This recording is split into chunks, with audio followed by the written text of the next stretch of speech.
Bonjour à tous, on est ravis de vous retrouver pour ce quatrième webinaire des ERA Awards, une session qui s'intitule aujourd'hui Participation et coopération, le combo gagnant pour la société de demain. Vous le savez, cette année, à défaut de pouvoir être ensemble, on a trouvé cette formule qui nous permet d'échanger chaque semaine autour de tous les travaux primés, des moments qui se passent en toute convivialité, et on espère évidemment que ce sera le cas encore aujourd'hui. Alors, on est ensemble jusqu'à 11h30 environ et il y a deux prix qui sont mis à l'honneur dans cette session. Le ERA Award en Sustainable Democracy qui récompense 3 mémoires et puis le ERA Award en Cooperative Sustainable Economy qui récompense 2 mémoires. Donc, si vous comptez comme moi, ça fait 5 travaux qui vont être présentés aujourd'hui. Alors, après que chaque primé ait présenté son travail pendant environ 3 minutes, je donnerai la parole à la présidente ou au président du jury concerné. Ce sera Yasmine Boudaka pour la Sustainable Democracy et Didier Goudgeber pour l'économie coopérative. Donc, un petit mot évidemment sur ce que le jury a particulièrement apprécié dans le travail qui vient d'être présenté. Et puis après, il y a un moment d'échange, de questions-réponses de 10 minutes environ qui est prévu. Et donc, toutes ces questions, on vous demande de les poser via le chat parce qu'on pense que si tout le monde allume sa caméra, ça risque d'être un tout petit peu plus compliqué. Donc, n'hésitez pas dès la fin des présentations, parce qu'il y a parfois des petits moments de flottement, à poser vos questions dans le chat et puis je les relayerai auprès de la primée en question. Après le question-réponse dans la seconde partie du webinaire, on donnera aussi la parole aux partenaires du prix en économie coopérative, à savoir CERA. Mais ça, je vous expliquerai tout à l'heure. Petit avis donc à ceux qui interviennent avec caméra, je pense particulièrement à la présidente, au président du jury, n'hésitez pas à allumer votre caméra dès la fin de la présentation. Du coup, voilà, on évitera ce petit moment de flottement dont je vous parlais. Il y a des outils à votre disposition, donc si vous regardez bien dans le chat, il y a une petite main tout en bas. Si vous cliquez sur la main, il y a plusieurs options qui s'offrent à vous, et notamment une petite roulette. Si vous l'activez, ça signifie que vous avez un problème technique et donc il y a un membre de notre équipe qui viendra vers vous en privé pour tenter de régler ça. Donc voilà, bon, j'espère qu'au niveau pratique, c'est clair pour vous. Sinon, on peut toujours en reparler tout à l'heure. Comme je vous le disais, si vous activez votre roulette, posez toutes les questions que vous voulez. On va ouvrir ce webinaire aujourd'hui avec Julie Delvoye. Donc, Julie, n'hésite pas à activer ta caméra. Tu es la lauréate de la catégorie en Sustainable Democracy. Je rappelle le titre de ton mémoire. Bonjour Julie. Bonjour. Titre de ton mémoire de master en droit que tu as défendu à la faculté de droit, sciences politiques et criminologie de l'ULiège. Il est intitulé « Les votes blancs et nuls, une opportunité pour la réintroduction du tirage au sort en politique ».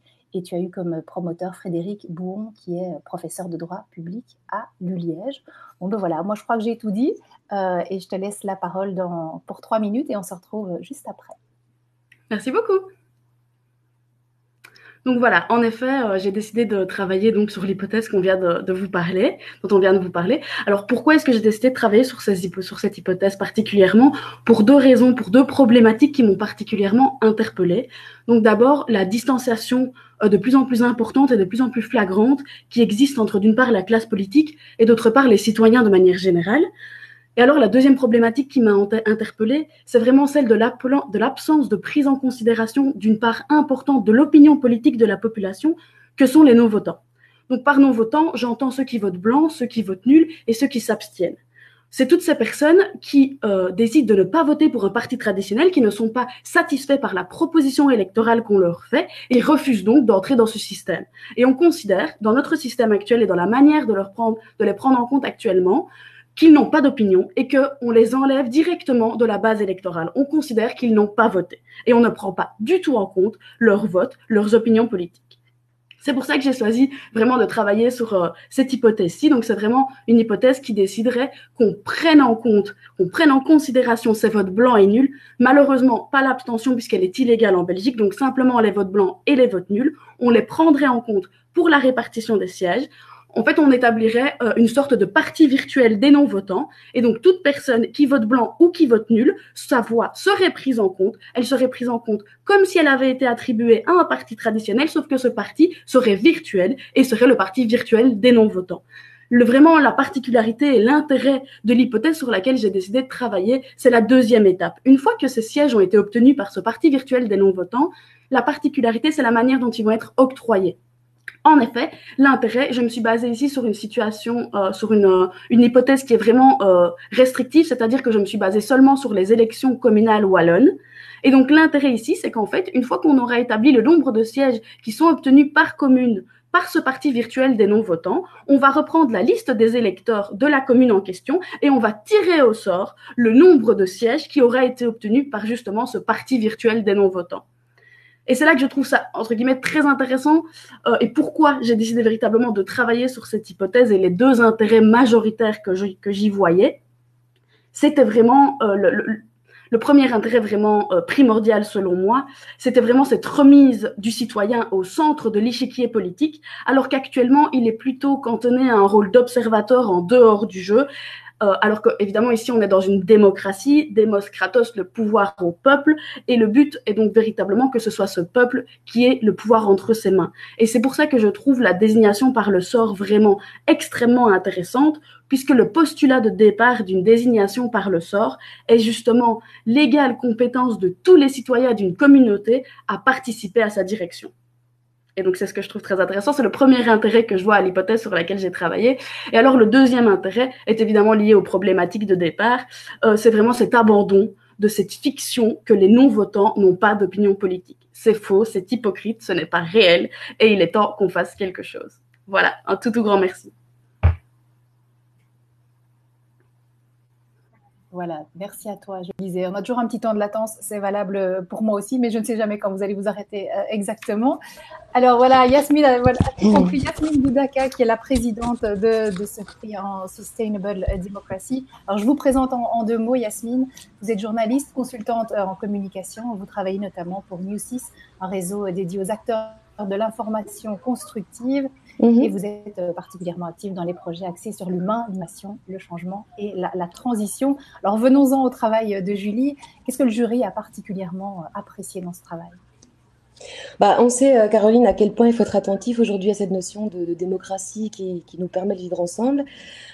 Julie l'a dit, hein, la crise de confiance du citoyen vers le monde politique, la désaffection de plus en plus importante de la population de la vie politique nécessite vraiment de repenser, de faire évoluer ces notions essentielles de nos sociétés. Et le travail de Julie, bien, il nous a séduit parce qu'il offre une vision innovante. Il s'intéresse d'une part à ceux qui manifestent leur mécontentement, les votes blancs et les votes nuls, comme elle le précisait, et puis d'autre part à la manière dont on peut transformer cette contestation pour que les citoyens puissent se réapproprier finalement la sphère politique et y soient remis au centre. Alors ici, la notion en plus qui a été ajoutée, qui est de plus en plus étudiée aujourd'hui parmi les alternatives au principe d'élection qu'on connaît, eh bien c'est le tirage au sort qui lui suscite pas mal d'intérêt. Il y a des rouages aussi à étudier là-dedans. Et donc l'hypothèse était vraiment très intéressante, très bien documentée. Et ce qu'on attend surtout, c'est un développement concret, un laboratoire en vrai, dans la vie réelle, pour tester cette fameuse hypothèse de Julie et voir quel impact ça pourrait avoir dans la vie politique d'une commune, en l'occurrence ici en région wallonne. Merci beaucoup Yasmine, on vous retrouvera évidemment un petit peu plus tard. Alors Julie, évidemment, tu restes bien avec nous, puisqu'on va passer à présent aux questions-réponses. Alors un petit mot d'abord, on nous dit « Je suis en République démocratique du Congo » et voilà, je vous suis parfaitement bien, sans interruption. C'est toujours une bonne nouvelle et merci d'être avec nous de si loin. Alors première question pour toi, on nous demande si c'est un tirage au sort aussi de citoyens ayant voté nul. Oui, tout à fait. En fait, c'est ça l'intérêt, c'est qu'on ne va pas du tout savoir, puisqu'on ne sait pas dire évidemment qui a voté nul et qui n'a pas voté nul, comme le vote est bien sûr secret. Simplement, en fait, on va prendre tous les électeurs de la commune, donc toutes les personnes qui sont habilitées à voter dans cette commune, et on va tirer au sort n'importe lequel de ces électeurs. Oui. Alors, on te remercie pour ta présentation. On demande aussi si cette proposition est-elle envisageable à l'échelle provinciale, régionale ou fédérale ? Tout à fait. Enfin, de nouveau, ce serait évidemment une complexité d'application encore différente. C'est pour ça que moi, je m'étais réduit vraiment au niveau communal, parce que je pense que c'est le niveau qui est le plus en proximité avec les citoyens, qui est vraiment le plus proche du citoyen. Et je pense que c'était là que commencer aurait été bien. Maintenant, évidemment, dans une vue globale et à terme, ce serait bien sûr tout à fait possible, je pense, en tout cas personnellement, que ce soit applicable à d'autres niveaux. Alors, comment demander à des personnes tirées au sort de supporter une charge d'élu ? Eh bien, Il y a plusieurs choses. Alors d'abord, il y aurait évidemment un traitement similaire à celui des élus. On ne va pas demander à quelqu'un de faire un travail bénévole alors que d'autres personnes sont rémunérées pour le même travail. Et à côté de ça, bien sûr, je pense, c'est une question très importante qu'il faudrait évidemment retravailler dans une application concrète, mais je pense qu'il faudrait mettre en place une logistique de soutien et des formations, comme c'est le cas actuellement pour les élus. Je veux dire, il y a actuellement des élus dans certains conseils communaux qui n'ont pas les formations nécessaires, notamment au niveau budgétaire. Et il y a déjà aujourd'hui des formations qui sont mises en place directement par les communes et par les régions, notamment au niveau budgétaire. Et je pense que ce qui serait intéressant, c'est d'avoir des formations à un niveau plus large, à peu près même à tout niveau. Et donc voilà, vraiment une logistique de soutien qui soutiendrait les personnes désignées par le sort. Oui, c'est ça, un bel encadrement. Alors, on nous dit ici, merci beaucoup Julie, idée très intéressante, mais quid si dans une commune où un parti a 50% des votes et qu'il y a 20% de non-votants, comment prévoir que le pool de citoyens tirés au sort ne risque pas de renforcer un parti dominant en piochant des électeurs de ce parti A? C'est une question assez compliquée, et en effet, mais c'est le principe bien sûr du tirage au sort, c'est qu'on peut tirer entre guillemets n'importe qui, mais c'est aussi l'intérêt. Et donc s'il advient qu'il y a déjà un parti qui est prédominant, de toute façon ici au conseil communal, on va tirer au sort des conseillers communaux, évidemment pas le niveau exécutif communal. Donc malheureusement oui, ce serait tout à fait possible, mais comme il est possible de tirer au sort quelqu'un qui ne s'intéresse pas du tout à ce parti-là, qui est de notre parti, voilà, c'est les aléas évidemment du tirage au sort qu'il faudrait analyser pratiquement dans le cadre d'une application concrète. Ouais. Alors à quel terme verriez-vous aboutir votre hypothèse concrètement? À quel terme?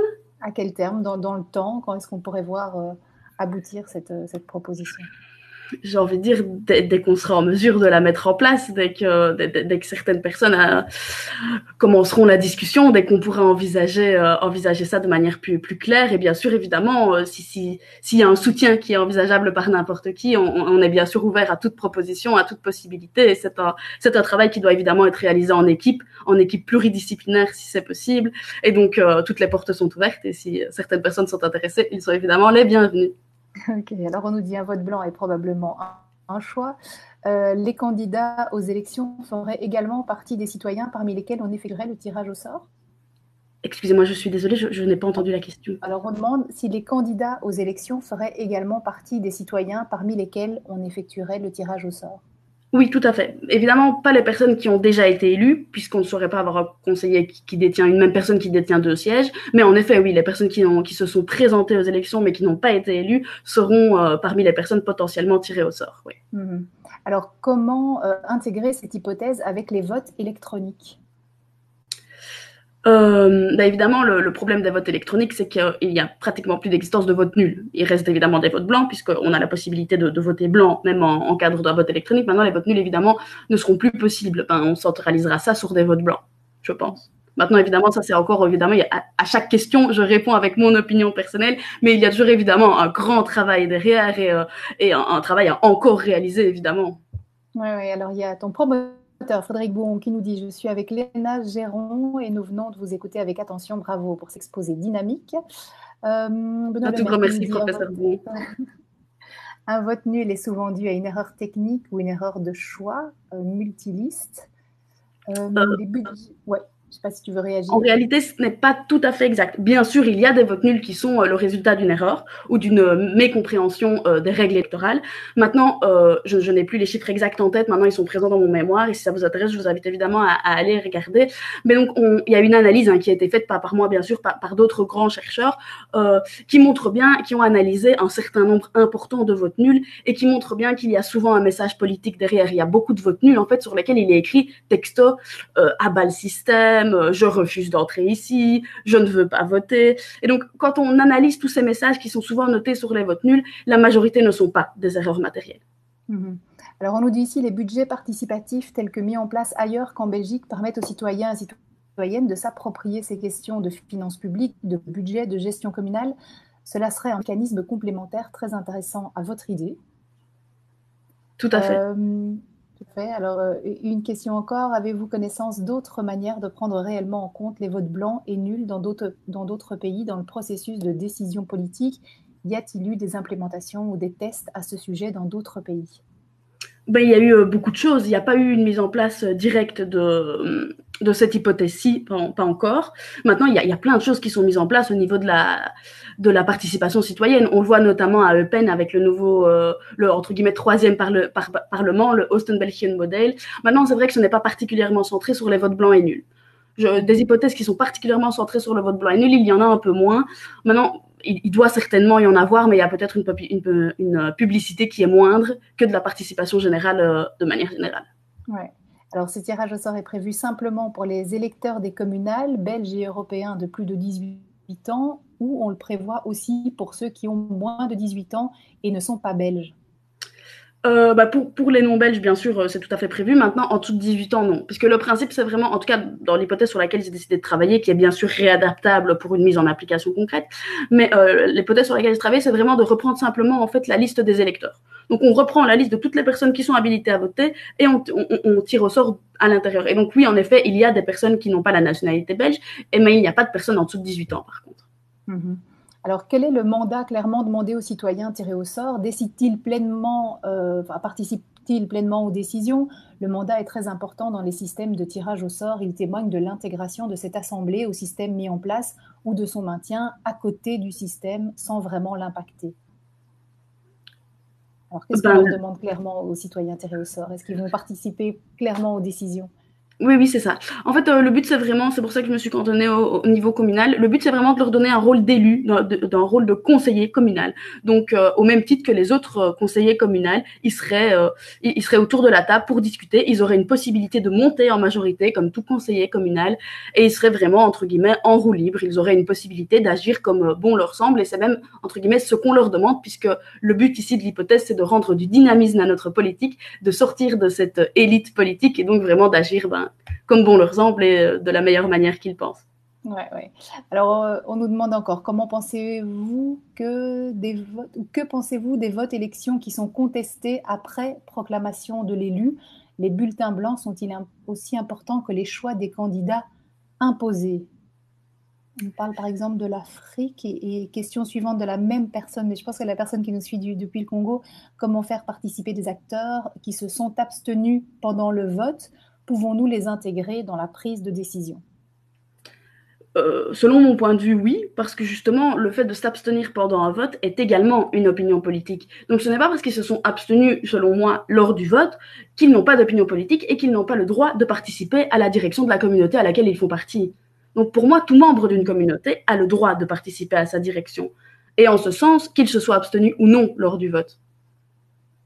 Merci. Alors, peut-être une dernière, parce que sinon, on va un petit peu exploser les timings. Laisserais-tu la possibilité aux citoyens tirés au sort de refuser la charge d'élu?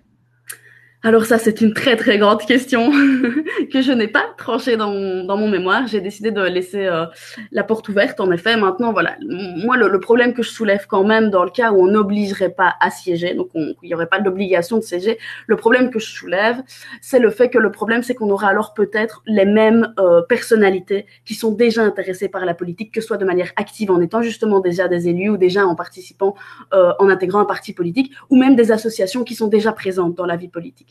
Donc voilà, ce qui me fait un peu peur, c'est que si on donne la possibilité à chaque fois de refuser et qu'on doit retirer au sort une nouvelle personne, on va peut-être finalement se retrouver avec les mêmes personnes qu'on souhaitait justement éviter. Donc voilà, maintenant c'est à rediscuter et à réenvisager. Évidemment. Alors, on va s'arrêter ici parce que voilà, on sait qu'il y a encore beaucoup d'autres personnes qui doivent s'exprimer après toi. Merci beaucoup, Julie. Merci à vous. Bravo pour ce travail. On va passer à présent à celui de Charlotte Bécaud. Charlotte, n'hésite pas à nous rejoindre. Charlotte, tu as présenté un mémoire de master en sciences et gestion de l'environnement à la faculté des sciences de Liège. Bonjour Charlotte.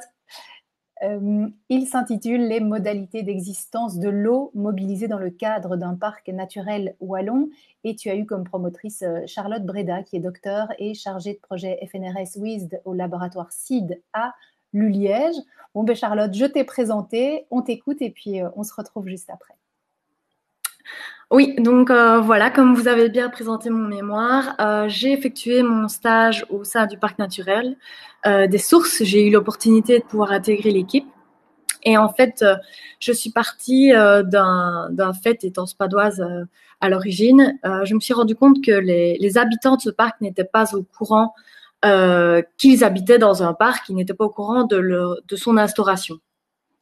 Donc, j'ai décidé d'essayer de comprendre pourquoi est-ce que ces habitants n'étaient pas au courant et de creuser un petit peu à voir si une participation citoyenne serait possible avec un vecteur qui est assez fondamental dans la région, l'eau.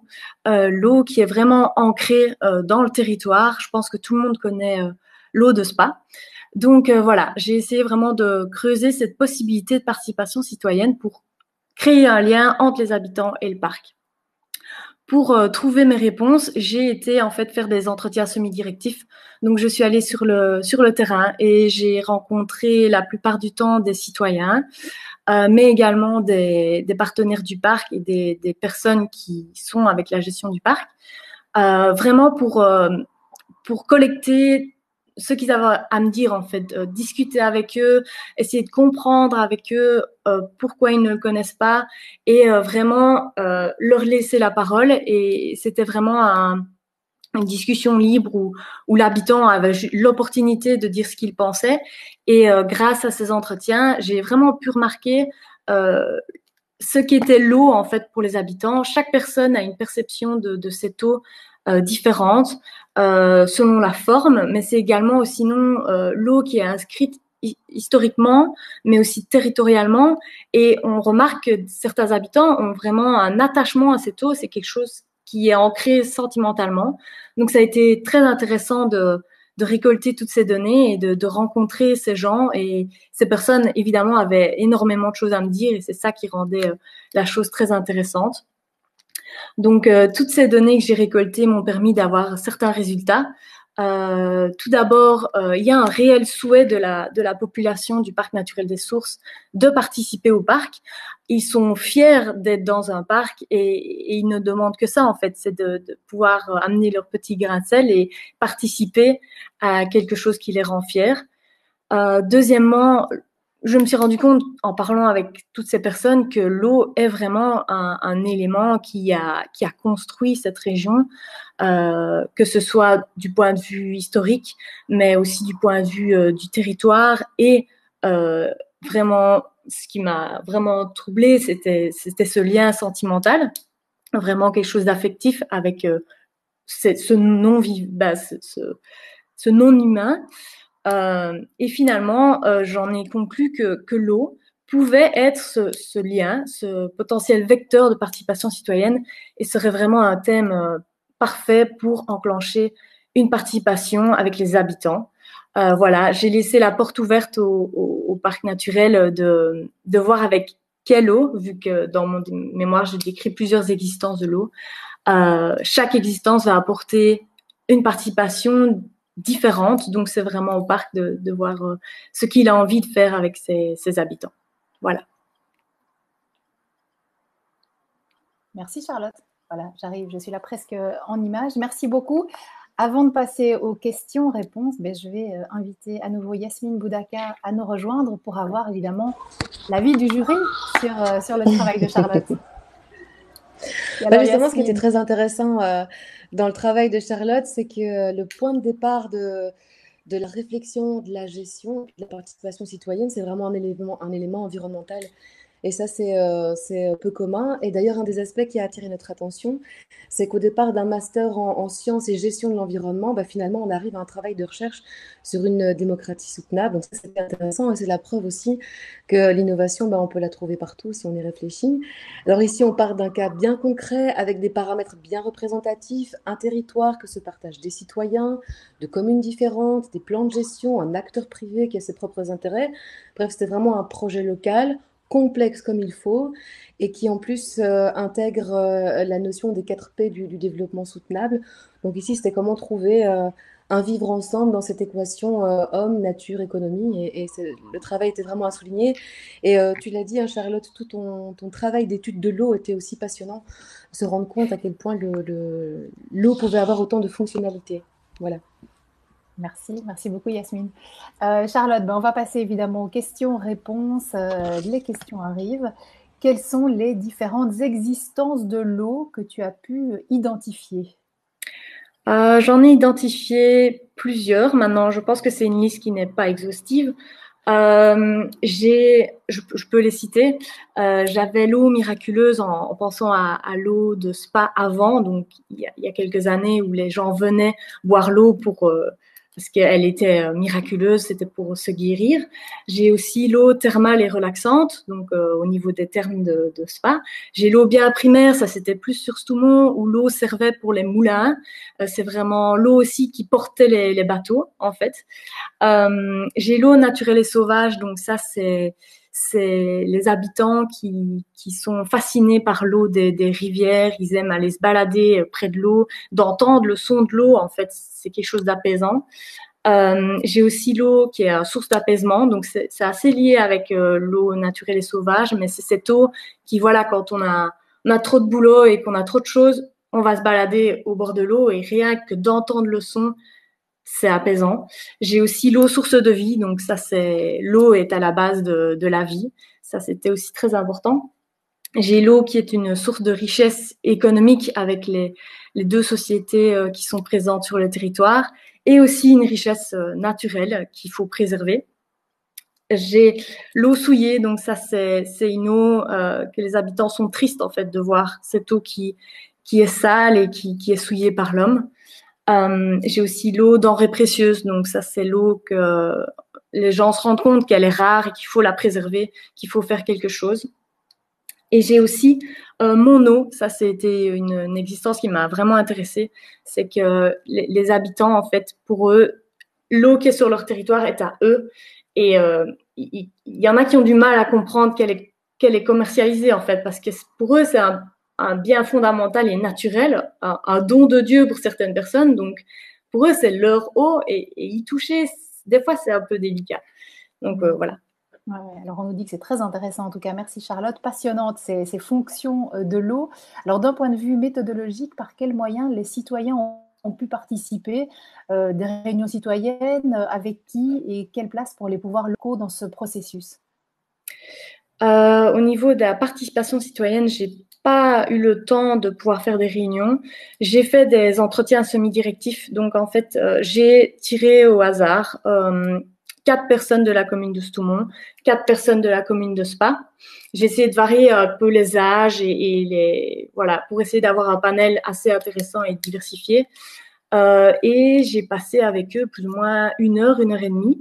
Je leur posais certaines questions et voilà, moi je posais juste des questions et eux me répondaient et directement ils partaient sur des sujets. Et je les laissais vraiment partir et me raconter ce qu'ils avaient vraiment envie de dire. C'est comme ça que j'ai participé avec eux en fait. D'accord. Et alors, est-ce qu'il y a des citoyens, citoyennes qui t'ont fait part justement d'idées de projets concrets qu'ils voulaient mettre en place dans leur parc naturel? De mémoire, certains, oui. J'ai vu que beaucoup étaient intéressés par une participation pour préserver l'eau des rivières, l'eau de surface. Parce que pour eux, l'eau souterraine est déjà bien protégée avec les deux entreprises qui sont présentes sur le territoire. Et pour eux, il y a un petit manque au niveau des eaux de surface. Alors, on nous dit très bel exposé, je pense que c'est ta promotrice, hein, Charlotte Breda, à l'image de ton travail Oui, qui merci. réussit à rendre accessible et à valoriser des enjeux complexes. Bravo Charlotte. Alors, pour en revenir à l'expérience des ERA Awards, ça t'a apporté quoi cette aventure-là, en attendant que d'autres questions arrivent peut-être plus concrètement sur ton travail? Les ERA Awards m'ont permis de pouvoir partager mon mémoire et pour moi c'était vraiment important qu'il ne reste pas dans une armoire et je pense que les existences de l'eau, ce concept est méconnu et je trouve qu'il est fascinant parce qu'on peut vraiment comprendre les relations et comprendre les débats sur des non-vivants, la gestion d'un animal par exemple par rapport à ce que les gens pensent en fait de cet animal. Et qu'est-ce qui t'avait mis sur la piste de ce travail en fait au départ?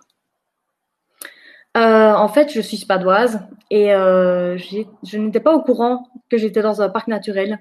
Donc, je me suis dit, ben, je dois pas être la seule. Donc, vu que je suis déjà fort en niveau environnement, je me suis dit, je ne dois pas être la seule. Il faut que je comprenne pourquoi on n'est pas au courant. Maintenant, voilà, c'est un parc qui a été mis en place en 2017. Donc, évidemment, il faut un certain temps pour que tout se mette en place. Mais j'espère avoir donné un petit coup de pouce avec mon mémoire. très probablement. Alors on nous dit l'eau, même si elle est commercialisée par deux sociétés, a aussi apporté la richesse à toute la région. Est-ce que cet aspect a été finalement cité par les citoyens que tu as rencontrés? Oui, l'eau a apporté cette richesse à la société. En fait, ils sont un petit peu... j'ai remarqué qu'ils étaient un petit peu frustrés, en fait. Oui, ça a apporté la richesse et ils savent qu'ils habitent dans une belle commune, un beau territoire grâce à cette eau, à la richesse qu'elle a apportée. Et en même temps, on voit que le fait qu'il y ait cette eau qui apporte cette richesse, bah, ça leur enlève certains droits sur cette eau et on voit qu'il y a vraiment il y a deux tensions en fait. On voit que ce n'est pas facile pour les habitants de se positionner. Est-ce que c'est bien, est-ce que c'est pas bien? Est-ce que tu as eu des retours d'autres acteurs, comme justement une société de gestion de l'eau, des élus locaux, sur la manière d'impliquer les citoyens dans ces enjeux de l'eau? Oui, j'ai eu l'opportunité d'interviewer les deux bourgmestres, donc le bourgmestre de la commune de Stoumont et de Spa, ainsi que quelqu'un de Spa Monopole, de Spadel en fait. Voilà, et au niveau de la gestion, ils mettent aussi l'eau en avant, c'est ça qui est intéressant. Ils savent que cette eau apporte une certaine richesse et ils essayent vraiment de faire tout pour la préserver. C'est vrai que c'est devenu un enjeu commercial, mais quand j'ai parlé avec la personne de Spadel, ils ont vraiment mis tout un enjeu au niveau de la préservation. Les eaux sont vraiment bien préservées sur Spa. Donc, je veux dire, pour Spa et pour l'eau, le fait qu'elle soit commercialisée, ça a aussi beaucoup de bénéfices. On a pu préserver justement toute cette eau souterraine. Donc voilà.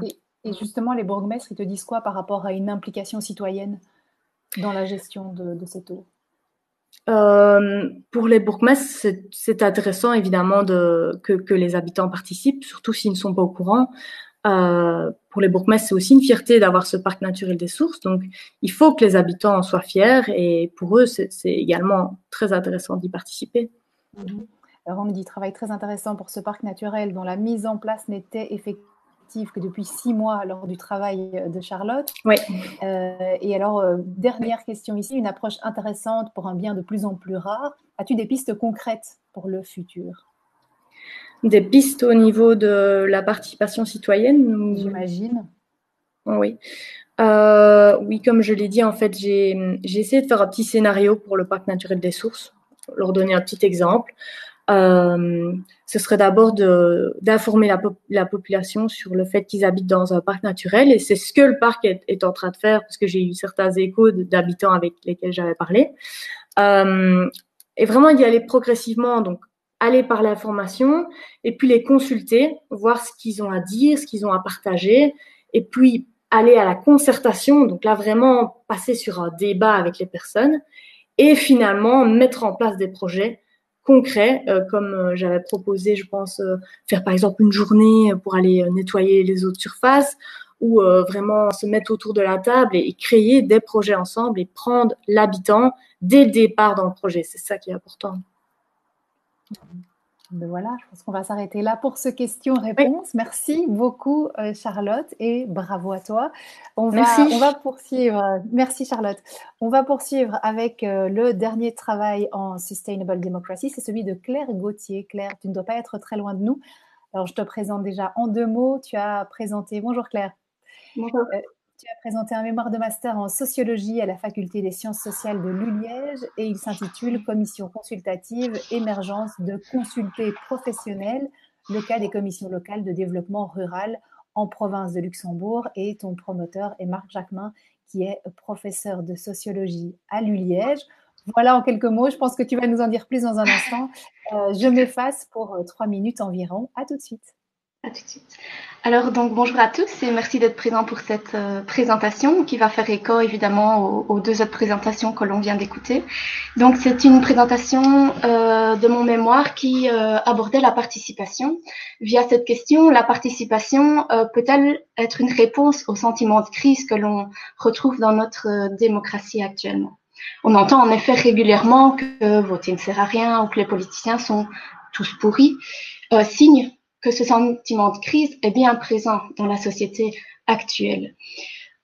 Mais finalement, quelle option avons-nous pour améliorer ce système de gouvernance tel qu'on le connaît aujourd'hui, donc celui du gouvernement représentatif? On parle beaucoup de participation, elle est fort mise en avant et elle pose aussi beaucoup de questions, notamment au niveau de la représentativité des participants. Donc j'ai décidé de prendre en exemple et d'analyser des commissions qui sont les commissions locales de développement rural. Et ce sont donc des dispositifs participatifs communaux dans lesquels on va retrouver les citoyens qui décident d'eux-mêmes d'investir de leur temps pour venir donner leur avis et débattre avec d'autres citoyens mais aussi avec d'autres conseillers communaux. L'analyse donc de ces commissions locales a pu démontrer deux choses. D'une part, que ces commissions ne sont pas véritablement représentatives de toute la population.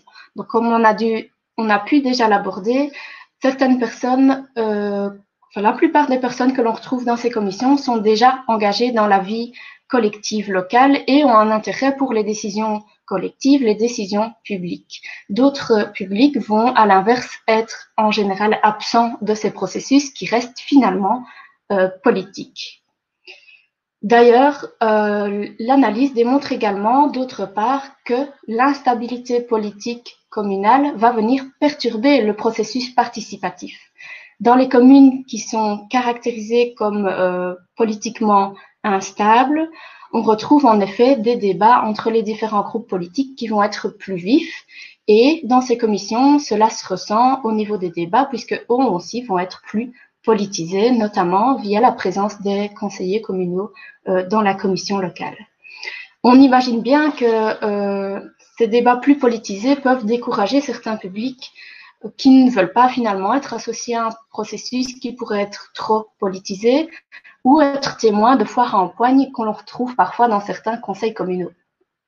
Donc pour conclure, la participation est évidemment une bonne première étape vers plus de représentativité dans les décisions communales ou à d'autres niveaux, même si, comme démontré ici, certaines critiques qui sont faites à l'encontre du gouvernement représentatif peuvent toujours être faites à l'encontre de la participation. Et c'est pour cela, notamment, qu'il est intéressant, comme on l'a vu précédemment, d'aborder la question du tirage au sort. Voilà.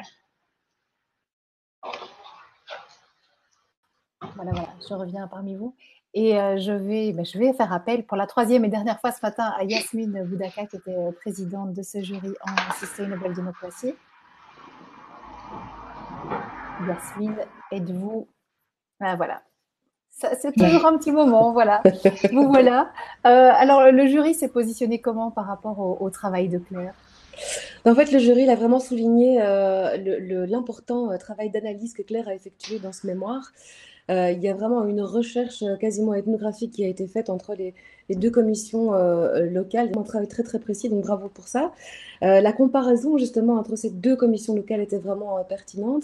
Et le travail finalement, il a la particularité de mettre en lumière les réalités politiques des communes rurales. Et ça, on en connaît peut-être un peu moins les rouages. Et pourtant, elles ont vraiment leur spécificité. Et ça, c'était un bon éclairage aussi sur ces aspects.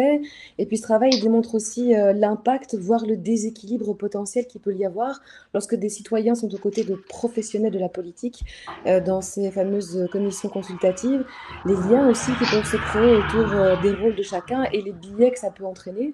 Et donc, du coup, voilà, c'est des bonnes mises en garde, des bonnes analyses de cas qui sont pertinentes pour évoluer vers autre chose.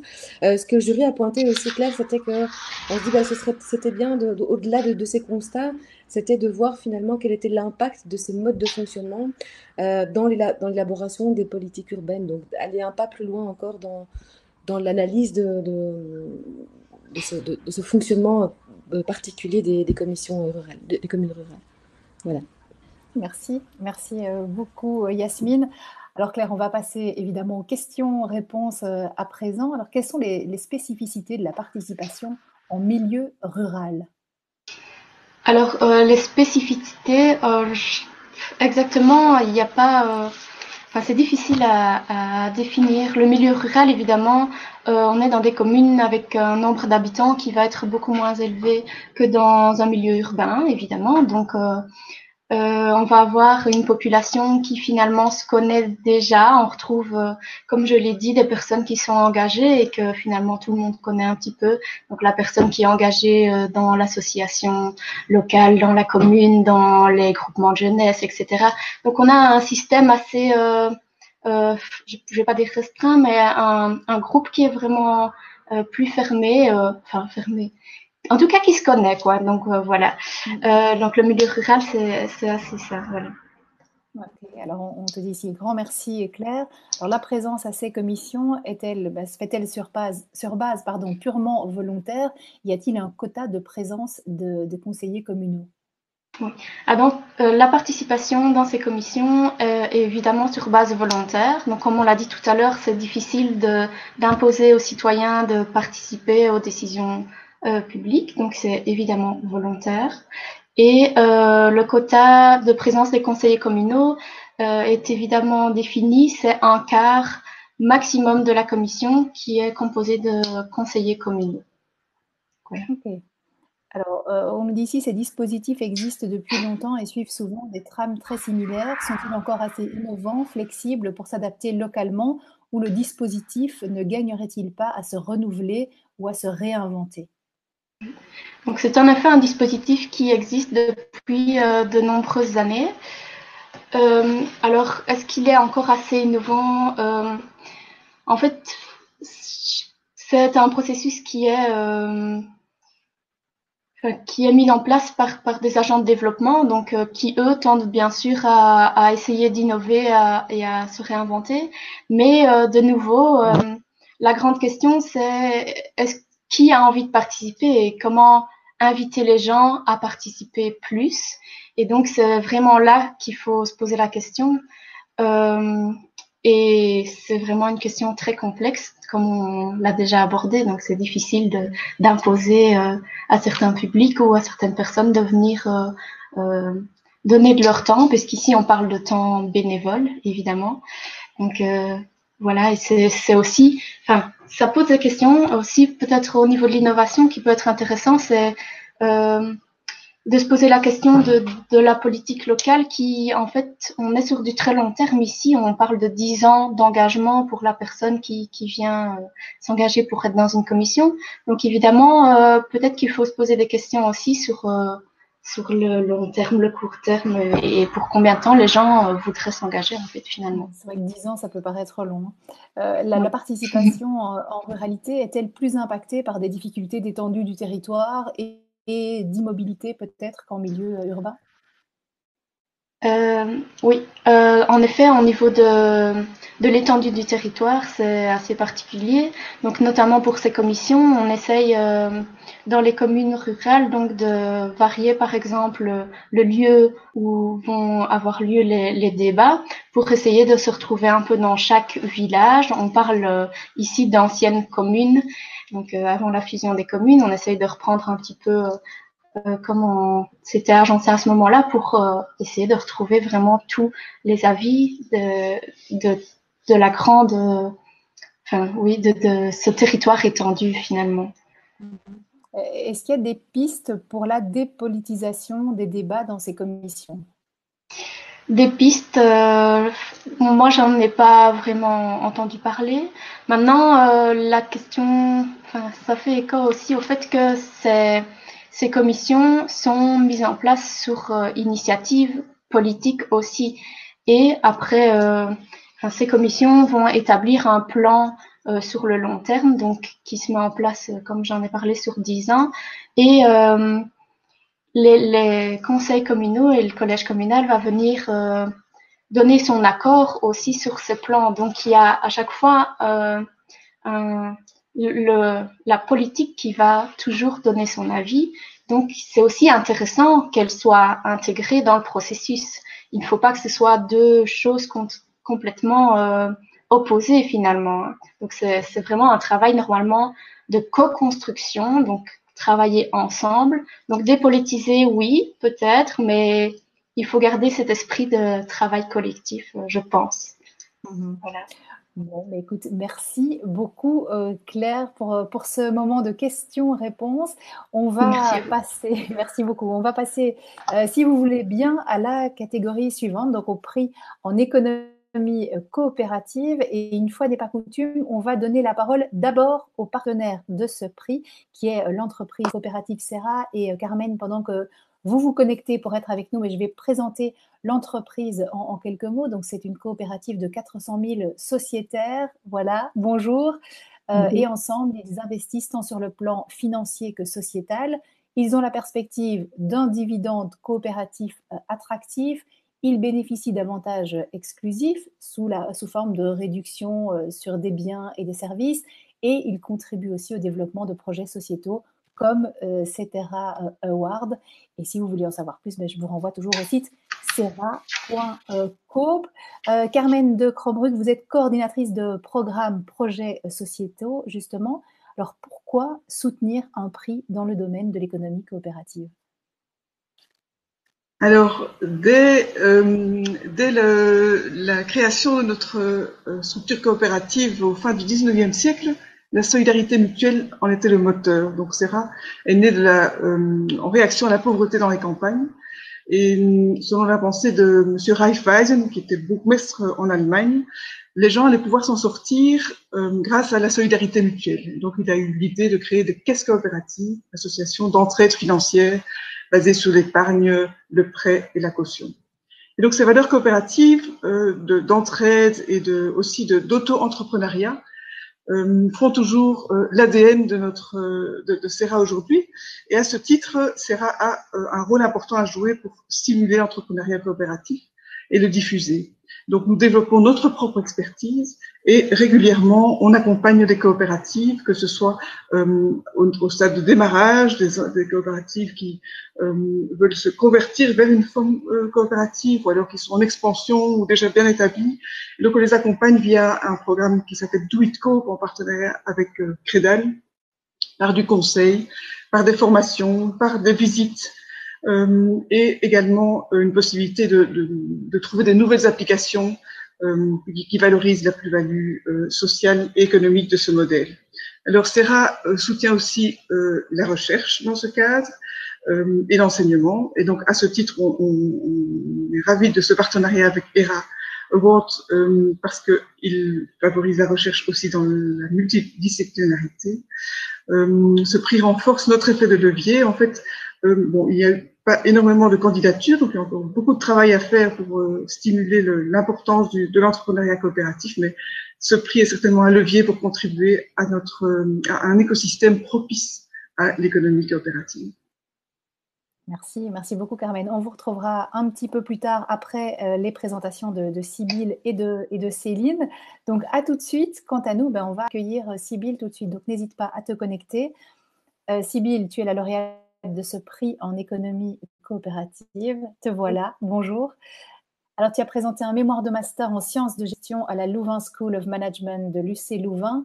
Et il s'intitule « Le management participatif en entreprise sociale d'insertion en Belgique francophone, études exploratoires ». Et ta promotrice est Julie Hermans, qui est professeure en entrepreneuriat à l'UC Louvain. Voilà pour la présentation. Et puis le reste, c'est à toi de le faire. On se retrouve dans 3 minutes environ. Merci. Alors, laissez-moi vous raconter l'histoire de Luc. Luc est un jeune de 23 ans. Il est au chômage depuis près de 5 ans en raison de son manque de qualification. En effet, il a arrêté l'école avant même d'obtenir son diplôme de l'enseignement secondaire. Après plusieurs échecs auprès de différents potentiels employeurs, il décroche un job dans une entreprise de parcs et jardins qui met en place une gestion participative. Alors, ces deux derniers termes ont suscité beaucoup de questions chez Luc, et donc j'ai décidé de répondre à 2 d'entre elles. Celles-ci sont comment la gestion participative est-elle mise en place dans les entreprises sociales d'insertion et quels sont les avantages et défis d'une telle pratique. Mais tout d'abord, qu'est-ce qu'une entreprise sociale d'insertion? Eh bien, il s'agit d'une organisation productrice de biens et ou de services dont l'objectif n'est pas la maximisation du profit, mais bien la réinsertion socio-professionnelle de publics défavorisés, comme Luc, c'est-à-dire un jeune peu qualifié, mais aussi, par exemple, des personnes de plus de 55 ans, des chômeurs de longue durée ou encore des personnes avec une nationalité autre que européenne. La gestion participative, quant à elle, que j'appelle aussi le management participatif, consiste en l'implication des travailleurs dans la prise de décision au sein de l'entreprise. Il est également possible pour ces travailleurs et donc pour Luc d'acquérir une part du capital de l'entreprise qu'on appelle une part sociale. Donc, on a à la fois une participation décisionnelle et une participation financière. Pour répondre à mes 2 questions de recherche, j'ai mené 12 entretiens auprès de travailleurs et de managers dans 6 entreprises sociales d'insertion en Wallonie et à Bruxelles. Et ces 12 entretiens m'ont permis de découvrir une nouvelle forme de participation que j'ai décidé d'appeler la participation sociétale. Donc, ceci signifie que les travailleurs sont impliqués dans des activités d'ouverture sur la société et d'éducation citoyenne, comme par exemple participer à des conférences, à des soirées débats, à des ateliers de partage d'expériences avec d'autres organisations et bien d'autres. J'ai aussi pu constater que la façon dont la gestion participative est mise en place dans ces entreprises dépend de énormément de facteurs et qu'il n'existe malheureusement pas une seule formule magique applicable à toute organisation. Par ailleurs, j'ai aussi pu constater qu'une gestion participative dans les entreprises d'insertion présente une situation triplement win. Tout d'abord, l'organisation bénéficie d'une augmentation de la productivité et à une meilleure efficacité économique. Au niveau de l'individu et du travailleur, on a une augmentation du sentiment de valorisation et de l'estime de soi. Et enfin, le dernier win concerne la société en général, car les entreprises d'insertion remettent au travail des personnes qui sur le marché du travail traditionnel sont défavorisées et donc au chômage. Cependant, il est important aussi de mentionner qu'une gestion participative présente de nombreux freins et défis qui freinent son mode de fonctionnement ou sa mise en place. Et alors, j'ai à la fin pu également dresser une liste de recommandations à destination des entreprises qui souhaitent améliorer leur processus participatif ou qui souhaitent tout simplement se réinventer. Donc, j'encourage vivement toutes les entreprises, qu'elles soient sociales ou non, à se pencher davantage sur la gestion participative, car ce mode de gestion place l'être humain et Luc au centre de leur démarche. Voilà, merci. Merci à toi, merci beaucoup Sybille. J'essaie la caméra. Voilà, me voici. Merci, c'est très intéressant. On va passer la parole avant le question-réponse au président du jury de ce prix en économie coopérative, Didier Goudgeber. Je vous présente en 2 mots. Vous avez été le secrétaire général de l'ICED, l'Institut de conseil et d'études en développement durable, de 1997 à 2015 et de l'Union des SCOP Wallonie-Bruxelles de 2015 à 2019. Et actuellement, vous travaillez à titre bénévole pour le groupe Terre. Alors, quels sont les aspects de ce mémoire que le jury a particulièrement apprécié? Eh bien, donc, c'est le travail de fond et le fait que Sybille a rencontré les acteurs de terrain et a pu constater, je dirais, sur le terrain, la diversité des acteurs et des sujets. Alors, pour les gens qui ne sont pas familiarisés à la gestion participative, ce n'est pas seulement prendre part à son travail et décider dans son travail, c'est décider sur les orientations stratégiques de l'entreprise, comment elle va se recycler demain en fonction de notre économie qui évolue très vite. Donc, ça demande vraiment un effort très, très puissant de l'entreprise pour impliquer les gens. Et ce qui était particulièrement intéressant, c'est que la lecture de son mémoire était parfaitement fluide. Et comme elle l'a un peu expliqué, on a un double dividende ou un gros avantage, c'est qu'on met des gens debout en fait. Ça veut dire que quand on fait un tour de table et que les gens sont appelés à s'exprimer pour donner leur avis, c'est vraiment un moment très fort pour ceux qui l'ont vécu et ça leur permet de prendre conscience de leurs valeurs. Et donc, pour moi, ça, c'est le premier plus de cette démarche participative.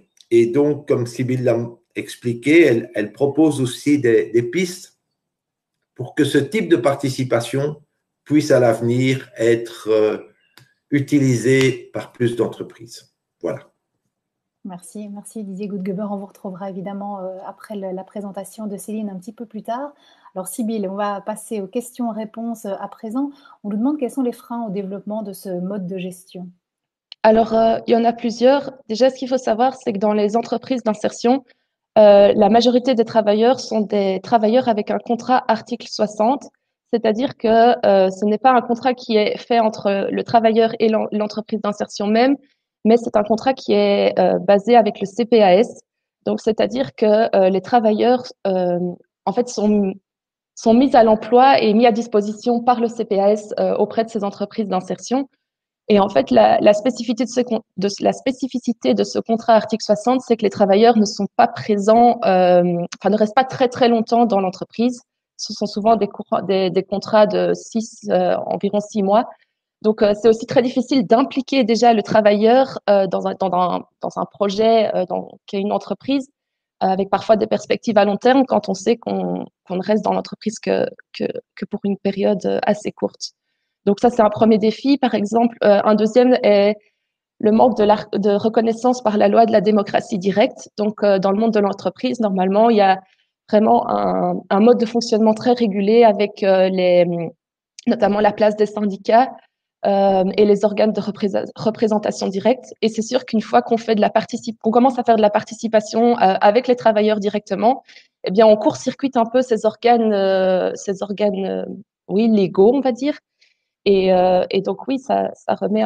On peut se retrouver dans une situation où on est un peu pas dans l'illégalité, mais où on peut avoir on peut se retrouver un peu en porte-à-faux vis-à-vis de ce que la loi impose. Alors, on nous demande si les startups ont pu être étudiées et si oui, comment arriveraient-elles à concilier cet aspect participatif avec un impératif de résultat à court terme? Alors, non, dans mon mémoire, je me suis pas du tout concentrée sur les startups. Comme je l'ai dit, c'est vraiment un focus sur les entreprises d'insertion et d'économie sociale.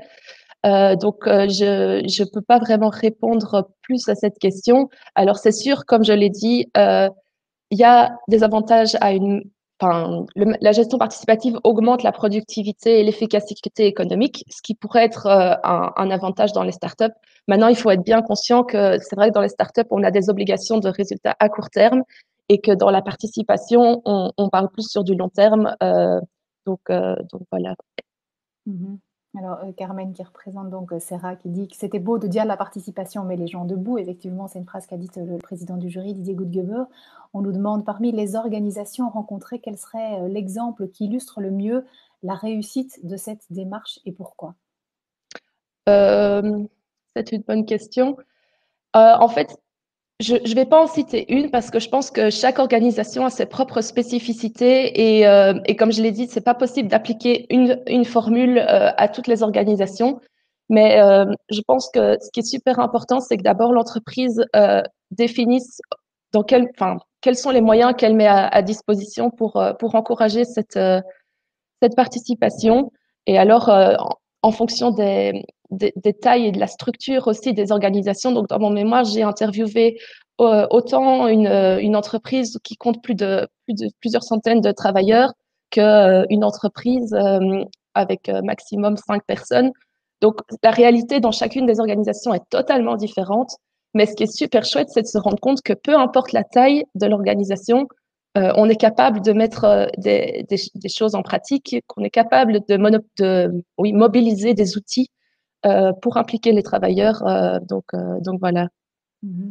Alors, on nous demande quels sont les moyens nécessaires pour que les travailleurs entrent dans cette nouvelle dynamique de travail. Est-ce qu'ils reçoivent une formation? Sont-ils encadrés par des experts? Alors,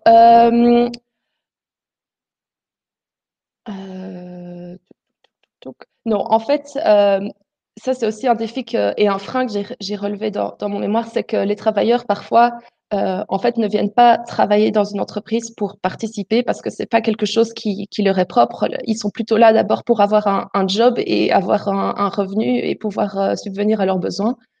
Et donc, c'est vrai qu'il y a tout un travail de pédagogie et d'apprentissage qui doit être encadré au sein de l'entreprise. Et c'est ça qui demande aussi beaucoup de temps, de sensibiliser les travailleurs. Par exemple, qu'est-ce que c'est qu'une part sociale? Il y a beaucoup de travailleurs qui n'ont pas conscience et pas connaissance de ce que ça représente.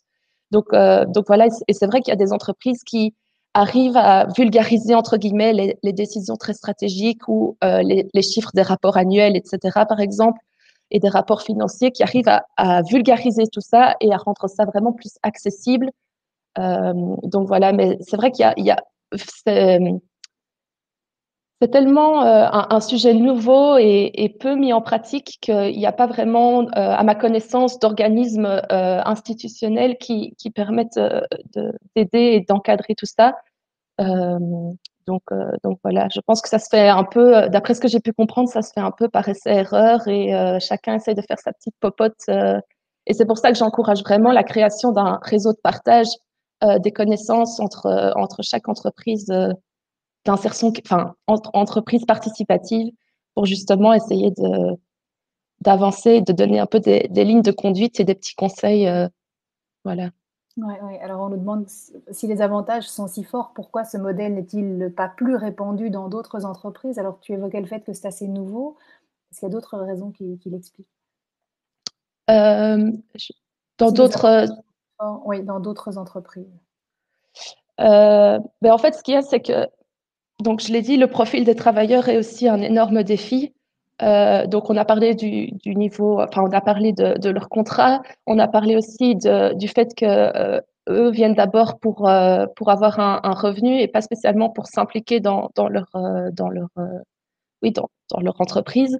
On a aussi leur niveau d'éducation. Il faut aussi, enfin leur niveau de qualification. Il faut aussi savoir que ce sont des personnes qui très souvent ne détiennent aucun diplôme. Et donc il y a aussi ce côté-là où il faut leur donner la légitimité et leur faire se rendre compte qu'ils sont légitimes et qu'ils ont leur mot à dire dans leur société. Et donc c'est vrai que ça demande du temps et souvent dans des petites entreprises, on n'a pas le temps, on a besoin d'avoir nos résultats à court terme comme dans les startups. Donc c'est vrai que là ça peut poser ça peut être une raison pour laquelle on ne veut pas sauter le pas. Donc voilà.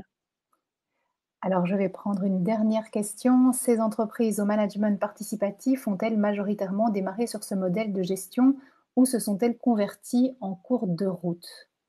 Alors, ça dépend. Certaines, dans leur ADN de base, voulaient vraiment placer leurs travailleurs au centre de leur mode de fonctionnement. Et donc, dans certaines entreprises, la gestion participative a été présente dès le début. Et dans d'autres cas, c'était plus par bouche à oreille. En fait, le management a entendu parler de la gestion participative, ça a fait son petit bonhomme de chemin dans la tête des dirigeants et qui après se sont dit, ben oui, c'est quelque chose qui fait sens pour nous. On a aussi envie d'aller dans cette direction-là et donc eux ont mis ça en place. Oui, plusieurs semaines, plusieurs mois, plusieurs années après le début de la création de l'entreprise. Mais voilà, je pense que à partir du moment où on saute le pas, que ce soit dès le début ou même plusieurs temps après la création de l'entreprise, le plus important, c'est d'oser franchir ce pas et de se lancer dans l'aventure de la participation. Voilà, bon, on va rester sur ce mot d'encouragement. Merci beaucoup, Sybille, et bravo à toi. Merci à vous. Merci beaucoup. Et on va passer à présent à la 5e et dernière présentation de ce matin avec Céline Marquet. Donc Céline, rejoins-moi dès que tu le peux. Alors tu as présenté un mémoire de master en sciences de gestion à HEC Liège. Son titre c'est Financement. Bonjour Céline. Bonjour. Financement des coopératives, les objectifs et méthodes des investisseurs en private equity sont-ils compatibles avec ceux des coopératives? Et tu as eu comme promotrice Virginie Auffler, qui est professeure à HEC Liège et qui enseigne l'éthique des affaires, la philanthropie et l'impact investing. Céline, je te laisse nous expliquer tout ça et on se retrouve juste après. Merci Caroline. Donc voilà, en fait, mon mémoire, il démarre d'une question qui est apparue lors de mon stage à la SOEXUM, qui est un acteur de financement public à destination des entreprises sociales wallonnes, qui est la suivante. En fait, dans un modèle d'entreprise où la propriété, elle appartient aux membres, où la gouvernance, elle est gérée de manière démocratique, où la rémunération du capital n'est pas la priorité dans la répartition des richesses, quelle est la place au final pour un investisseur externe dont l'intérêt va se porter davantage sur la valeur d'investissement que sur la valeur d'utilisateur de la coopérative? Alors, comment je me suis prise pour répondre à cette problématique? J'ai été à la rencontre d'une vingtaine d'acteurs sur le terrain, des coopératives, des investisseurs en private equity, et je les ai interrogés sur leurs objectifs et leurs pratiques en lien avec les droits de propriété qui définissent en réalité le droit des actionnaires, c'est-à-dire leur droit de vote, leur droit à un dividende, à une plus-value, leur droit à certains actifs après une éventuelle liquidation de l'entreprise, par exemple. Et donc, à travers ces différentes rencontres, je me suis rendu compte que sur le marché belge, il y avait une partie des coopératives qui se développent plutôt localement, qui trouvent du financement assez facilement au final auprès des citoyens, des pouvoirs publics qui reconnaissent les bénéfices que génèrent ces entreprises. Et donc, celles-ci vont alors vont se tourner du coup vers des acteurs qui comprennent et qui acceptent les principes liés au modèle coopératif, qui sont au final traduits notamment via les droits de propriété, à savoir un droit de revenu, un droit de plus-value, un droit de vote qui sont limités. Et donc, la majorité d'entre elles ne comptent pas vraiment sur des investisseurs privés externes dont les objectifs ne vont pas correspondre aux finalités du projet. Néanmoins, on se rend compte qu'une fois que les projets coopératifs ont des objectifs plus ambitieux et un besoin d'investissement plus conséquent, certains projets arrivent à grandir d'eux-mêmes grâce à un nombre plus élevé de coopérateurs, mais d'autres se retrouvent un peu obligés à un moment donné de se tourner vers d'autres investisseurs privés pour aller trouver des capitaux nécessaires au développement de leurs projets. Je pense notamment au secteur de l'immobilier, de la santé, des énergies renouvelables qui nécessitent des capitaux importants. Et malheureusement, les intérêts sont difficilement conciliables entre les deux acteurs et les négociations, elles s'arrêtent principalement sur le fait que les droits des actionnaires soient limités dans le modèle coopératif. Et donc, même si on a de nouveaux acteurs de financement qui arrivent sur le marché belge, on remarque quand même une absence de solution de financement pour certaines vraies coopératives qui nécessitent des capitaux importants. Et c'est un gap qui, dans d'autres pays, peuvent être comblés grâce à la création d'autres instruments financiers plus adaptés, la création de fonds hybrides. Et je pense que ce sont des solutions qui méritent d'être plus approfondies, notamment vu le besoin financier de certaines coopératives qui veulent continuer à entreprendre autrement finalement. Voilà, merci. Voilà, je te rejoins Céline. Et avant de passer dans quelques instants aux questions-réponses, je vais demander à Didier Goodgeber de bien vouloir nous rejoindre pour avoir votre avis, comment s'est positionné le jury par rapport au travail de Céline. Mais donc, comme Céline l'a bien expliqué, c'est complexe puisqu'on dit toujours que les sous, c'est le nerf de la guerre. Et comment convaincre des investisseurs privés que même s'ils mettent beaucoup d'argent, ils ne pèseront pas plus qu'un homme, une voix. C'est ça le challenge. Et donc, la qualité de ce qu'elle vient d'expliquer, sa synthèse est super et on le retrouve dans son mémoire. Et cette gouvernance au sein des coopératives, alors, c'est des coopératives, maintenant, quand on dit coopérative, on sous-entend un homme, une voix, mais ça n'a pas été toujours le cas. Ouais. Avant, c'était une part, une voix, même dans les coopératives. Donc, c'est tout de même une évolution très rapide et très structurelle dans ce genre de société. Et donc, la question que pose Céline, c'est comment démultiplier l'action des coopératives, j'allais dire citoyennes ou bien qui ont un objet social fort, en pouvant s'appuyer sur des capitaux de private equity. Et donc, même si l'ambition est énorme, le sujet est traité avec beaucoup d'intelligence et de synthèse. Donc, merci beaucoup. Merci à vous. Merci à vous, Didier Goodgeber. Alors, on sent que les questions arrivent. Est-ce que les fondations jouent aujourd'hui un rôle suffisant par rapport à ces coopératives? Justement, en fait, donc moi, je me suis principalement centrée sur les investisseurs en private equity. Donc, c'est vrai que dans les acteurs vers lesquels que j'ai rencontré, je n'ai pas été voir les fondations. Mais c'est vrai que ça pourrait être un enjeu énorme parce que j'ai l'impression que pour le moment en Belgique, elles ne sont pas encore vraiment présentes. En tout cas, quand j'ai été rencontrer des coopératives, lorsque je leur demandais comment elles se finançaient, vers quels acteurs elles comptaient se tourner, à aucun moment on m'a parlé de fondation. Or, quand je regarde à l'étranger, je me suis rendu compte que dans la création de fonds plus hybrides qui intègrent différents acteurs, que ce soit les acteurs privés, publics, il y a aussi ces fondations qui ont un rôle à jouer. Et donc, je pense que ça, c'est une question qui mériterait d'être approfondie par le biais d'un nouveau travail, par exemple, parce que je pense qu'il y a un réel enjeu ici. Est-ce que tu poursuis, toi, ton travail là pour la suite? Tu vas continuer à travailler dans ce domaine-là En fait, ici, je viens d'être justement contactée par le TIES, qui est un centre de recherche d'économie sociale et solidaire au Québec. Et en fait, ils ont lu mon mémoire et ça les intéresse parce que c'est un sujet d'actualité également au Québec, parce qu'il y a de plus en plus d'investisseurs privés qui s'intéressent au modèle coopératif. Et donc, j'organise un webinaire ici le 15 juin, donc lundi prochain, de 5 à 6 heures, donc qui est ouvert à tout le monde. Donc, si vous êtes intéressé, vous pouvez vous y inscrire. Et là, on va parler plus concrètement des différents droits de propriété, quelles sont les tensions qui pourraient intervenir entre les deux acteurs. Et alors, ce qui va être intéressant, c'est d'échanger avec les Québécois sur quelles pourraient être des solutions pour essayer de réconcilier les deux modèles, quoi. À toi de nous dire où on pourra suivre ce webinaire. Oui, je vous tiendrai au courant. Okay. Alors, quid de l'application concrète fonds hybrides ou titres participatifs en Belgique? Oui. Alors, pour le moment, comme je l'ai dit dans ma présentation, il y a de nouveaux acteurs qui arrivent quand même sur le marché. Moi, mon mémoire, il date de l'année passée. Du coup, c'était des acteurs qui commençaient à émerger, qui n'avaient pas encore investi dans des projets concrets, etc.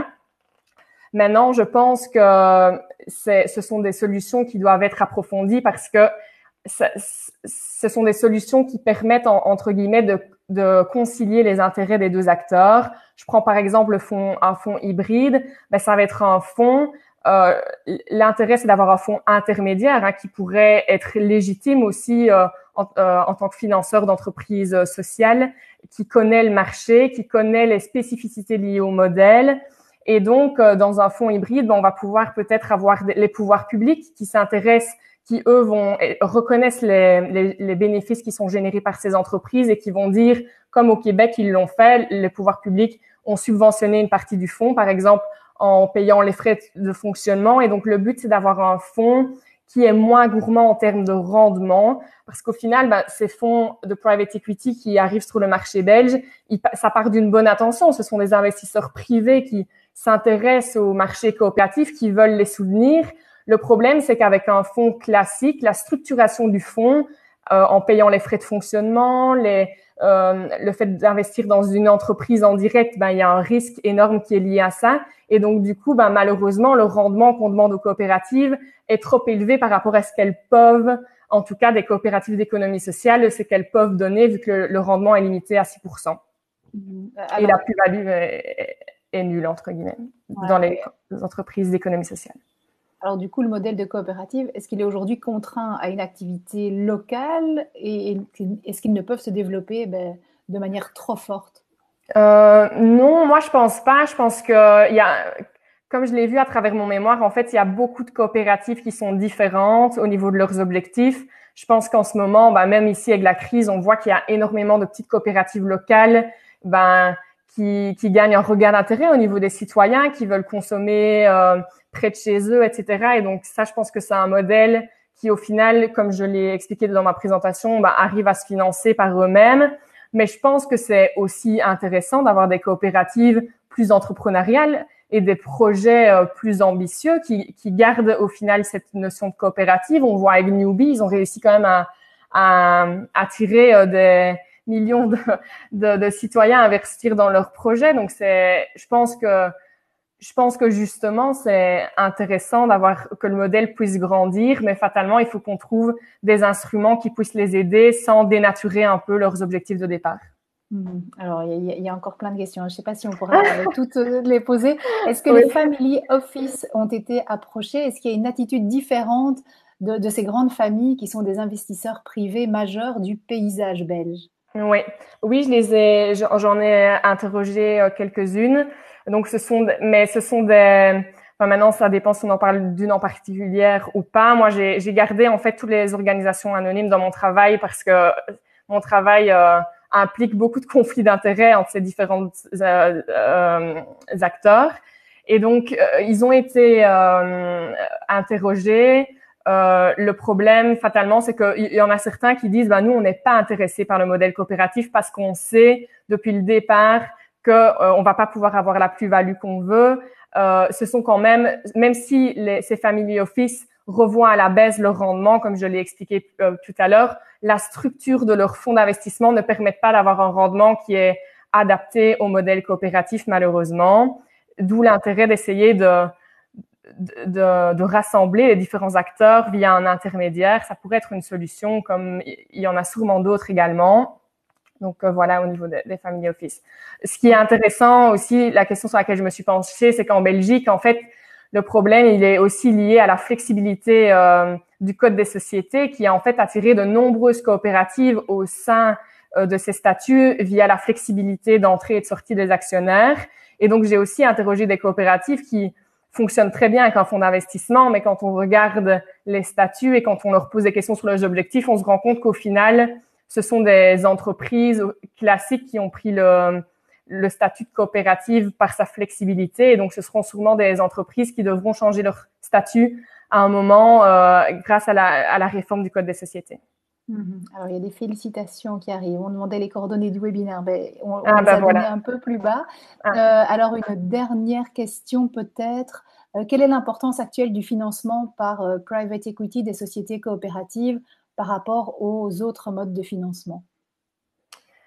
Alors, moi, je pense qu'à un moment donné, il y a certaines coopératives qui sont bloquées. Et ça, j'en ai rencontré quelques-unes qui ont un vrai projet qui pourrait avoir un impact important sur la société, mais malheureusement, elles se rendent compte que si elles veulent garder les vrais principes, les vraies réalités coopératives derrière, elles ne trouvent aucune solution de financement. Parce que les négociations s'arrêtent sur le rendement, la plus-value, etc. Et donc, je pense que la difficulté, c'est d'essayer de faire rencontrer du coup les intérêts de ces deux acteurs. Et malheureusement, j'ai l'impression, en tout cas, c'est une des conclusions à laquelle je suis arrivée avec mon mémoire, c'est que le métier du financement en private equity tel qu'il est dans le secteur traditionnel, il est quand même difficilement, il n'est pas adapté au modèle coopératif. Alors, il y a des choses qui pourraient être utilisées, bien sûr, mais j'ai l'impression qu'il faut essayer de trouver des instruments et une manière de faire qui correspond plutôt aux réalités coopératives. Et donc, simplement prendre le métier de private equity et l'intégrer dans le modèle coopératif, il n'est pas tellement justifié au final. Et donc, il faut essayer d'être plus innovant sur la manière dont on veut approcher ces entreprises. Oui, alors il y a encore des merci, des félicitations. Benoît de Rennes qui nous dit que concernant le rôle des fondations, disons que nous essayons d'ouvrir la voie en Belgique avec la Fondation pour les générations futures. Je vais peut-être quand même relayer une dernière question. Alors Fanny, j'ai relayé beaucoup de vos questions, donc excusez-moi, mais je vais la passer. Prendre peut-être celle de Quentin Deneyer qui nous dit si l'on tient compte des risques, faillites des coopératives et entreprises sociales, quel est le rendement final pour un investissement dans le social ? Bon, alors ici, tout dépend. En fait, normalement, dans les statuts belges, si on est en fait, il y a plusieurs sortes de coopératives. Si on est dans une entreprise sociale, le rendement de dividendes, il va être limité à 6%. Et la plus-value, elle va être interdite. Ça veut dire que, si vous mettez 100 € ou 1000 € dans une entreprise, vous allez pouvoir peut-être avoir un dividende, mais vous n'auriez pas de plus-value lorsque vous reprenez vos parts, si vous avez la possibilité de les reprendre. Dans le modèle CNC, là, on est plutôt, on a aussi un dividende qui est limité à 6%. Et par contre, au niveau de la plus-value, elle n'est pas vraiment notée dans les statuts. Et donc, il y a plusieurs manières de faire. Il y a des gens qui pensent pouvoir avoir une plus-value en fonction des cash flows futurs, comme dans le milieu plutôt traditionnel. Mais je me rends compte au final que dans le secteur coopératif, il y a plusieurs acteurs qui sont un peu réticents à cette manière de calculer une plus-value sur un peu de la spéculation, et eux, ils partent du principe qu'on est dans une économie réelle et qu'il faut que ça reflète la valeur réelle de l'entreprise, et donc eux, ils vont plutôt être sur un modèle qui reflète vraiment la plus-value va être calculée en fonction des fonds propres de l'entreprise, qui peut être plus importante au fur et à mesure des années si l'entreprise réinvestit ses bénéfices chaque année dans l'entreprise. Merci beaucoup, Céline. On sent que ça pourra encore ouvrir la voie à plus de questions, mais on va s'arrêter. Ce n'est que le début, je pense. Voilà, et donc je rappelle à tous ceux qui voudraient te suivre lundi que le lien a été mis dans le chat. Donc voilà, pour tous ceux qui veulent être là pour ce long webinaire de 4-5 heures, c'est ce que tu disais? Non, c'est 1 heure. Donc c'est une demi-heure de présentation. Oui, non, pas 4-5 heures. C'est 1 heure de présentation. Et, pardon, 30 minutes de présentation, 30 minutes d'échange avec les Québécois sur le sujet. Ok, ça va. Voilà, rendez-vous est pris pour lundi. Avant de nous quitter, je vais donner la dernière fois la parole à Carmen de Crombrugg de la société coopérative Serra pour le mot de la fin. Voilà, Carmen, vous êtes là. Alors, quel message voudriez-vous adresser à nos primés? Eh bien, selon la philosophie de Serra qui prône la co-création, je dirais une logique win-win, donc dans les deux sens.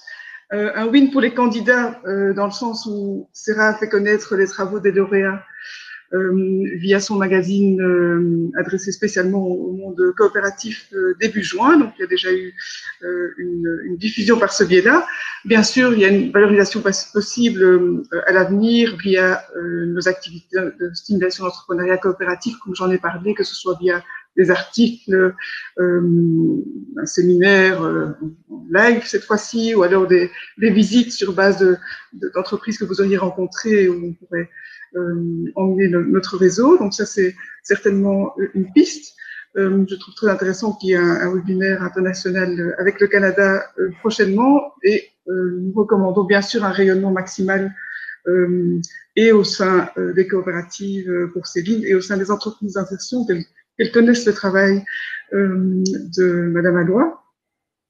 Voilà, partagez vos connaissances au maximum pour maximiser l'impact de ces travaux. Ça, ce serait dommage que ça s'arrête à votre travail de fin d'études.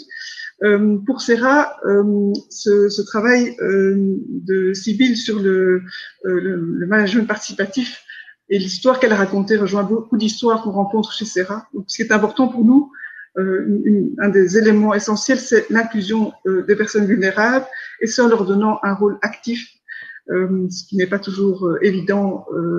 Et la participation doit s'encadrer, comme on l'a expliqué, ça demande des formations, parce que finalement, ça met les gens debout et il faut leur permettre d'y arriver, en s'appuyant sur les talents, les compétences, ou simplement parfois l'expérience de vie de ces personnes, et Serra s'y emploie. C'est à réinventer en permanence, même si l'entreprise n'a pas commencé sur le mode participatif, ça peut s'inventer à l'infini. Et par rapport à votre mémoire concernant la conciliation des intérêts des parties prenantes, Céline, c'est certainement passionnant de creuser les pistes de fonds hybrides et de titres participatifs chez nous, une application concrète en Belgique, avec les nouveaux acteurs dont vous parliez. Alors, un message aux nouvelles générations, c'est celui de notre inspirateur, M. Raiffeisen, que je cite: « Faisons ensemble ce que nous ne pouvons réaliser seuls ».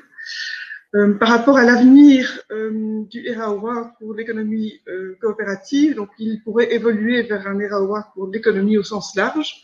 Alors, c'est une bonne évolution, et nous sommes convaincus qu'il restera une place pour l'économie coopérative.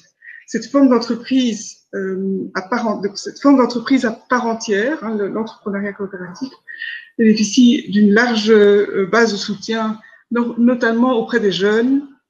Le modèle coopératif apporte une réponse forte, innovante et durable aux défis à la fois économiques et sociétaux, que ce soit dans le domaine du logement, des personnes en pauvreté, des personnes en besoin de soins, des agriculteurs, des circuits courts, les énergies renouvelables. Il y a là un potentiel important qui offre une alternative aux défis de demain. Merci beaucoup, Carmen de Crombrugg. Je vous invite tous à aller lire tous les messages positifs de félicitations, d'encouragement qui arrivent dans le chat. Je me permets encore de relayer le message de la promotrice de Céline, Virginie Offler, qui nous dit que ça nourrit aussi nos cours à HEC Liège dans le Master en Management des entreprises sociales et durables. Donc voilà, allez lire tous les petits messages d'encouragement, de félicitations. Merci à vous d'avoir été des nôtres. Merci à tous pour votre investissement sans faille. Les primés, les promoteurs, les membres de jury, présidents de jury, bien évidemment, nos partenaires et la formidable équipe de la Fondation des Générations Futures qui rend tout ceci possible. Bravo à tous et je vous donne rendez-vous jeudi prochain, le 18 juin à 10h pour le ERA Award en design. D'ici là, belle semaine à tous, portez-vous bien.